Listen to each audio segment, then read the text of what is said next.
नमस्कार सर, मेरा नाम राजू है। जब मार्केट गिरता है और ज़्यादा गिरता है ना तो हाहाकार मच जाता है इन्वेस्टर्स में।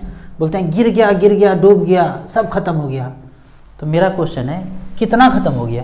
कुछ तो कैलकुलेशन होगा ना। तो इसको देखते हैं इस तरह से। बात करते हैं 2008 में यहाँ पे जब पीक पे था, लगभग सेंसेक्स का डेट लिखा हूँ मैं, 11 जनवरी 2008 में सेंसेक्स 20,827 पे था। और जब डाउन आया ना, पीक से जब डाउन आया, यहाँ पे जब आया तो वो डेट था मिनिमम 6 मार्च 2009 में 8325 पे मिनिमम आया था। तो वो डेट लिखा हूँ। और तीसरा डेट है कि पीक पे फिर लगभग 1.5 साल के बाद, 21 महीने के बाद 5 नवंबर 2010 में लगभग लाइफ टाइम हाई हुआ। तो इस तीनों डेट में देखते हैं कि किसी ने 10 लाख रुपए यहाँ पे इन्वेस्ट कर दिया, एकदम पीक पे कर दिया, यहाँ पे इन्वेस्ट कर दिया, 2008 में इन्वेस्ट कर दिया, यहाँ पे पीक में इन्वेस्ट कर दिया। तो उस फंड का मैं सिलेक्शन करता हूँ Birla Sun life mutual fund का, large cap, mid cap, small cap. तो बोलते हैं ना लोगों में कि लार्ज कैप कम गिरता है, मिड कैप ज़्यादा गिरता है, स्मॉल कैप और ज़्यादा गिरता है। तो देखते हैं कितना कितना गिरता है। सिलेक्शन किया है एएमसी का Birla Sun Life Front Line Equity Large Cap. वो 10 लाख रुपया लगाया पीक पे, तो मार्केट डाउन हुआ तो सब डाउन होता है, गिरना शुरू हुआ 10 लाख का वैल्यू 4,62,000 हो गया। 48.8% का, लगभग 49% का गिरावट देखा गया। ठीक है, अब मिड कैप का बात करते हैं कि मिड कैप का में 10 लाख रुपए किसी ने लगाया, तो वो गिरते गिरते जब मार्केट यहाँ पे था लगाया, और फिर गिरते जब बॉटम आ गया तो उस पैसे का वैल्यू हो गया 60% से गिरा ये मिड कैप कैटेगरी, वो 3,44,000 बच गया। लार्ज कैप में बचा था 4,62,000, मिड कैप में गिर के बच गया 3,44,000। अब स्मॉल कैप का बात करते हैं, Birla Sun life small cap, यहाँ पे भी 10 लाख रुपये लगाया तो ये 62% से गिरा। कहते हैं स्मॉल कैप ज़्यादा गिरता है, गिरा भी ज़्यादा। लार्ज कैप कम गिरा, गिरा भी कम था। लार्ज कैप कितना गिरा था? 48%, मिड कैप 60% और स्मॉल कैप 62%। और ये 10 लाख का वैल्यू बना दिया गिराने के बाद 3,26,000। तो लार्ज कैप में यहाँ देखते हैं 10 लाख लगाया और गिर के 48%, 4,62,000 बचा। लेकिन उस 2008-9 में पैसा तो इतना वैल्यू था 4,62,000, लेकिन इस पैसे को उस समय नहीं निकालता तो आज जो टुडे वैल्यू है 2022 में 44,49,000 रुपया आज वैल्यू है। जो 10 लाख लगाया था उस समय कुछ नहीं किया तो 44,49,000 रुपया वैल्यू है। मिड कैप का बात कर लेते हैं। मिड कैप 60% गिरा, 3,44,000। उस समय मिड कैप ने जिसने निकाला होगा गिरावट में तो 3,44,000, लेकिन आज वैल्यू टुडे 2022 में 41,38,000 है 10 लाख का। स्मॉल कैप का बात करते हैं। स्मॉल कैप 62% गिरा, तो गिरने के बाद वैल्यू कितना बचा था? 3,26,000। लेकिन वो 3,26,000 उस समय नहीं निकाल के आज तक छोड़ा होता तो पैसा है 38,49,000 रुपया। अब बात करते हैं कि ये पैसा जब इतना हो गया, एक में 4,62,000, एक में 3,44,000 और एक में 3,26,000।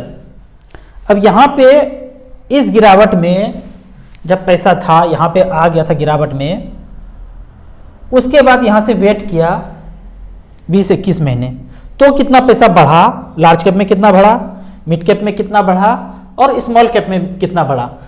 ये 3,44,000 कितने महीने इंतजार करना है? यहाँ देख रहे हैं, यहाँ से यहाँ 21 महीने के बाद फिर देखते हैं कितना होता है।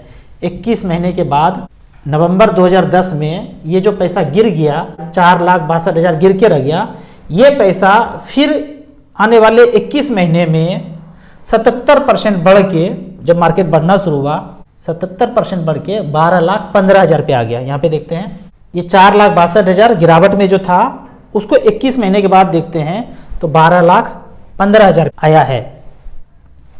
ये तो हुआ लार्ज कैप का बात। अब मिड कैप का बात करते हैं। मिड कैप जो पैसा गिर के बॉटम लगा के 3,44,000 था, उसको भी 21 महीने तक छोड़ा, 5 नवंबर 2010 तक 21 महीने तक छोड़ा, तो ये मिड कैप कैटेगरी बनाया 11,39,000, मतलब जो मूलधन से थोड़ा सा ऊपर बढ़ के यहाँ पे आ गया। और ये कितना परसेंट बढ़ा? 104%। लार्ज कैप कितना बढ़ा? 77%, बॉटम से 77%, जबकि मिड कैप बॉटम से कितना बढ़ा? 104%। अब स्मॉल कैप का बात करते हैं। स्मॉल कैप में पैसा कितना बचा? 3,26,000। यहाँ पे देखते हैं स्मॉल कैप कैटेगरी में 3,26,000 बचा स्मॉल कैप में। इस 3,26,000 को रिमेन इन्वेस्टेड रहा, यहाँ डेट लिखा हुआ है देखिए, जो बॉटम था 6 मार्च 2009 बॉटम से 21 महीने तक, 5 नवंबर 2010 तक, 21 महीने के बाद ये जो बॉटम वाला पैसा था ये बढ़ के कितना हुआ? 10,64,000 रुपया। 102% का रिटर्न बॉटम से ऊपर तक गया। तो स्मॉल कैप में देखते हैं 32,600 से बढ़ के ये आया 10,64,000, 102% का तेजी आया। यानी कि लार्ज कैप में 77-78% का, मिड कैप में 104% का और स्मॉल कैप में 102% का। अब तीसरा कैटेगरी का बात करते हैं कि आपने वन टाइम इन्वेस्ट नहीं करके एसआईपी किया होता इसी ड्यूरेशन में। कहां से कहां तक? यहां से लेके यहां तक कितना महीना होता है? तो यहां पे दिया हुआ है 36 महीना। यहां से शुरू किया था 2008 से लेके 6 मार्च 2009, 15 महीना हुआ। फिर बॉटम से लेके लाइफ टाइम हाई तक 21 महीने के बाद 21 महीने का ड्यूरेशन लिए हैं 2010 तक। 21 महीना ये हुआ और 15 महीना ये हुआ, दोनों मिला के कितना हो गया? 36 महीना, यानी 3 साल। इस 3 साल में किसी ने एसआईपी कर दिया। यहां पे देखते हैं 30,000 रुपये पर मंथ, 1,000 भी हो सकता है, 2,000 भी हो सकता है, 3,000 भी हो सकता है, लेकिन मैं यहाँ पे 30,000 रुपये पर मंथ लिया और वही 36 महीने तक चलाया 2008 से लेके 2010 तक। यहाँ देखिए शुरुआत कहाँ से किए थे? 2008 से लेके और 2010 तक ये चला एसआईपी, 30,000 रुपये पर मंथ। तो पैसा कितना जमा हुआ? लगभग वही 10,20,000 और वैल्यू कितना है? 17,67,000 रुपया। 42% का एनुअली रिटर्न यहाँ पे एसआईपी ने दिया है, 42% का एनुअली रिटर्न। तो इसी तरह से देखते हैं कि large cap, mid cap, small cap कितना कितना गिरा और रिमेन इन्वेस्टेड रहे तो क्या हुआ, ये सारे फंड का ब्यौरा यहाँ पे दिया हुआ है। आपको इसी तरह म्यूचुअल फंड के बारे में और कुछ जानना है, इन्वेस्टमेंट के बारे में जानना है, इस नंबर पे मुझे व्हाट्सअप कर सकते हैं। आप म्यूचुअल फंड में पहली बार इन्वेस्ट करना चाहते हैं तो दिए हुए ऐप में रजिस्ट्रेशन करने के बाद हमसे डायरेक्टली जुड़ सकते हैं। वीडियो अच्छा लगे तो अपने दोस्तों के बीच व्हाट्सअप यूनिवर्सिटी में से जरूर शेयर करें। यूट्यूब पे देख रहे हैं तो लाइक एंड शेयर जरूर करें। Thank you so much.